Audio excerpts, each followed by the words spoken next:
Hiwalay na sina Quezon City Councilor Aiko Melendez at Zambales 1st District Representative J. Conghon matapos ang halos 8 taong relasyon. Ito ang kinumpirma ng aktres sa pamamagitan ng kanyang opisyal na pahayag na ipinost niya sa kanyang Facebook page.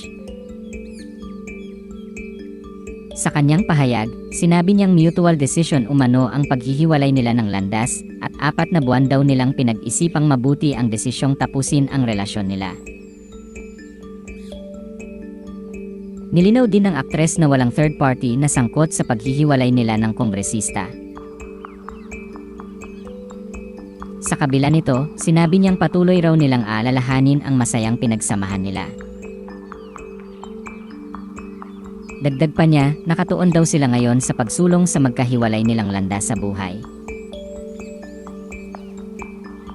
Sa huling bahagi ng kanyang pahayag ay hiniling ni Aiko mula sa publiko na bigyan siya ng privacy para maayos nilang maitawid ang pangyayaring ito sa buhay nila.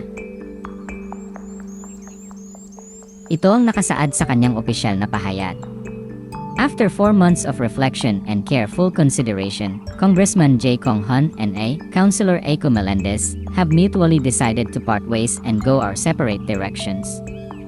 This decision was not made lightly but comes from a place of respect and understanding of what is best for both of us at this time. We want to make it clear that no third party was involved in this decision. We remain grateful for the memories we shared and for the support many of you have shown throughout our journey together. Our focus now is to move forward with grace. He in his continued public service, and I in mine, always guided by the values of respect, kindness, and dedication to the people we serve. We ask for your understanding and privacy as we go through this transition. Thank you for your support and prayers.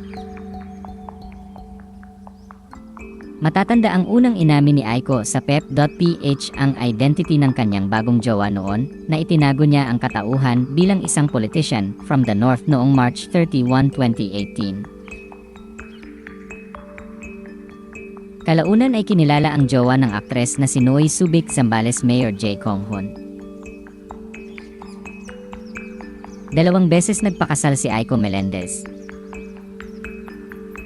Una ay ikinasal siya sa aktor na si Jo Marie Iliana, ang ama ng kanyang anak na lalaki na si Andre. Pangalawa ay ikinasal siya kay Martin Jikin, ang ama naman ng anak niyang babaeng si Marthena.